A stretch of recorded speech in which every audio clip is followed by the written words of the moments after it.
এখনো বুঝতে পারি না কষ্ট ভালোবেসে পাই নাকি ভালোবাসার কথা মনে করে পাই।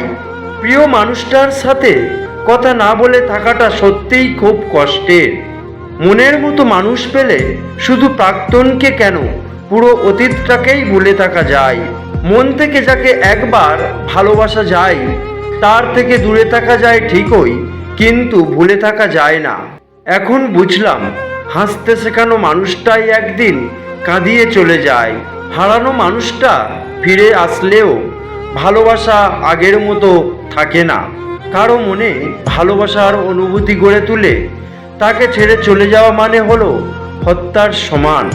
জলে না নামলে যেমন সাঁতার শেখা যায় না, ঠিক তেমনই জীবনে খারাপ সময় না আসলে মানুষ চেনা যায় না। মুখ দেখে নয়, ব্যবহার দেখে মানুষ চিনুন। কারণ চিনি আর লবণের রং এক হলেও স্বাদ কিন্তু আলাদা। জীবনে ঠকলে হয়তো বিশ্বাসটুকু নষ্ট হয়ে যায়, কিন্তু শেখা যায় অনেক কিছু। একটা নির্দিষ্ট সময়ে বুঝতে পারবেন মৃত্যু ছাড়া আর কেউই আপনার অপেক্ষায় নেই।